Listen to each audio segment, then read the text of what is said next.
Hello everyone, সকলোকে welcome জনাইছো YouTube channel happy home আসামৰ এটা নতুন ভিডিও লৈ।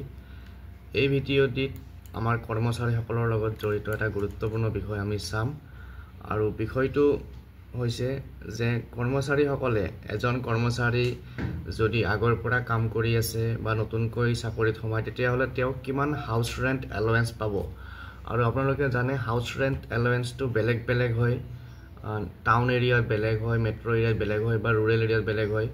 তো আজিৰ এই ভিডিওটিত চাওঁ আমি কিমান হাউস ৰেন্ট পায় আসলতে বা দৰমহাৰ কিমান শতাংশ হাউস ৰেন্ট হিচাপে দিয়া হয় সেইখিনি কথা আলোচনা কৰিম। গতিকে আশা কৰিছোঁ ভিডিওটো শেষলৈকে চাব আৰু যিসকলে চেনেলটোত নতুনকৈ আহিছে ছাবস্ক্ৰাইব কৰি ল'ব। তো এইখন দেখিছে, এই নটিচখন ওলাইছে আমাৰ ফাইনেন্স অডিট এণ্ড ফাণ্ড ডিপাৰ্টমেণ্টৰ পৰা ওলাইছিল ডিচেম্বৰ 10 জুলাই 2018 আৰু ইয়াৰ আগত এখন 2017 চনৰ 19 এপ্ৰিলত এখন নটিফিকেশ্যন ওলাইছিল। তাৰ কিছু মডিফিকেশ্যন কৰি পেলাই এই যিখন হাউস ৰেন্টৰ চাৰ্ট ওলাইছে। তো ইয়াত দেখিছে আপোনালোকে, ইয়াত লিখা আছে revise rates of house rent allowance. Number 1 কিমান পাব? 10% of including pay in the pay band and grade pay for the employees posted in Guwahati metro' area. যিসকলে গুৱাহাটী মেট্ৰ' এৰিয়াত বা কামৰূপ মেট্ৰ' এৰিয়াত কাম কৰে তেওঁলোকে বেচিক পেৰ 10% হাউস ৰেন্ট এলাউৱেন্স পাব। গতিকে এই বেচিক পে বুলি কওঁতে যিটো pay in the pay band আৰু গ্ৰেড পে এই দুটা মিলি পেলাই তাৰে 10% এজন কৰ্মচাৰীয়ে হাউস ৰেন্ট হিচাপে পাব।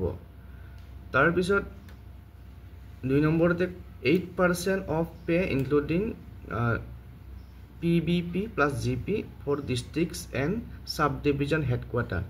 যদি কোনোবা কৰ্মচাৰীয়ে ডিষ্ট্ৰিক্ট হেডকোৱাৰ্টাৰত কাম কৰে বা মহকুমা অঞ্চলত কাম কৰে, সাব ডিভিজনেল হেডকোৱাৰ্টাৰত কাম কৰে, তেতিয়াহ'লে তেওঁ 8% দৰমহা 8% হাউস ৰেন্ট এলাউৱেন্স পাব। দৰমহাৰ 8% বা 8% তেওঁ হাউস ৰেন্ট এলাউৱেন্স হিচাপে পাব। তাৰপিছত যদি বাকী অন্যান্য ঠাইবিলাকত কাম কৰে, অসমৰ যিবিলাক ৰুৰেল এৰিয়া আছে বা আমাৰ সাব ডিভিজনেল হেডকোৱাৰ্টাৰ বা ডিষ্ট্ৰিক্ট হেডকোৱাৰ্টাৰ আৰু গুৱাহাটী মেট্ৰ' এৰিয়া বাদ দি পেলাই বাকী যিবিলাক অঞ্চল আছে বাকীবিলাক ঠাইত 7% of pay including PBP and GP for other place of posting. গতিকে যিসকলে অন্য ঠাইত কাম কৰে তেতিয়াহ'লে 7% পাব। অৰ্থাৎ আমাৰ অসমৰ কৰ্মচাৰীসকলে এই তিনিটা হিচাপত হাউস ৰেন্ট এলাউৱেন্সটো পায়।